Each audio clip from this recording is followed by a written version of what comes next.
В районе Донецкого аэропорта проходят восстановительные работы многоквартирных домов, которые пострадали в результате обстрела со стороны ВСУ. По данным Минстроя, люди смогут сюда заехать уже в конце июля.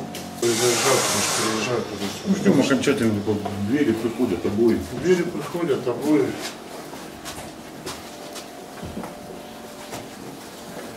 Мебель максимально старались перемещать, не выбрасывать. Своими силами перемещали с места на место. Максимально попытались сохранить, чтобы потом жильцы не жаловались. Отопление заменили полностью.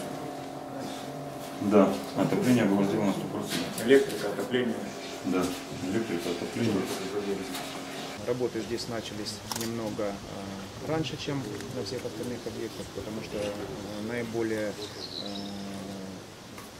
больше было обращений как раз по этим трем работам. Какие сроки планируют завершить работу? До конца июля этот дом будет сдан в эксплуатацию.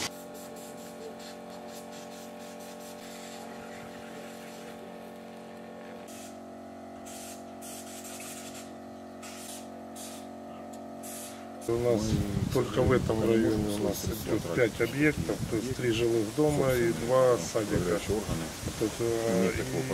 И еще у нас в Киевском районе задействовано, это уже по программе восстановления, ведутся параллельно в 4 домах ремонтные работы.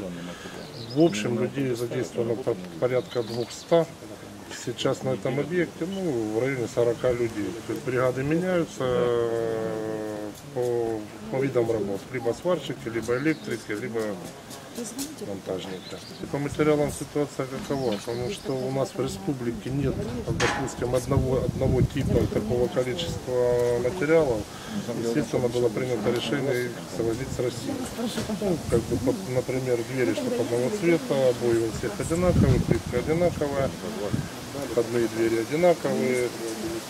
Из-за коронавируса немножко был сбой в поставках из России. На сегодняшний день вроде бы как это все решено.